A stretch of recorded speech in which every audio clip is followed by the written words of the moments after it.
১৯৯৭ সালের ৩১ আগস্ট প্যারিসে গাড়ি দুর্ঘটনায় মারা যান প্রিন্সেস অফ ওয়েলস ডায়ানা। তিনি কেবল রাজপরিবারের একজন সদস্য ছিলেন না, ছিলেন একজন মানবতাবাদী। ২৯তম মৃত্যুবার্ষিকীতে ডায়ানাকে শ্রদ্ধা ভালোবাসায় স্মরণ করছেন বিভিন্ন দেশের মানুষ। নাহিম আহমেদের আরও একটি ডেস্ক রিপোর্ট।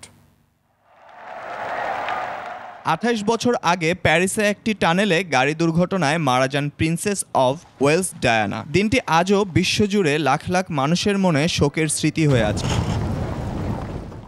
জনগণের রাজকুমারী হিসেবে পরিচিত এই নারী তার মানবিক কাজ এবং সমাজের সকল স্তরের মানুষের সাথে মিশে যাওয়ার অসাধারণ ক্ষমতার জন্য স্মরণীয় হয়ে আছে। তিনি HIV আক্রান্তদের জন্য কাজ করেছেন এবং ভূমি মাইনের বিরুদ্ধে সচেতনতা তৈরিতে গুরুত্বপূর্ণ ভূমিকা পালন করেছেন।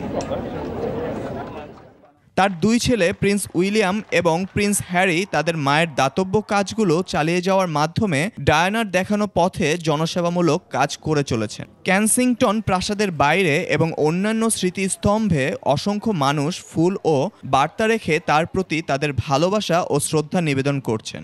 ২৮ বছর পেরিয়ে গেলেও প্রিন্সেস ডায়ানার স্মৃতি মানুষ এখনও মনে ধরে রেখেছে।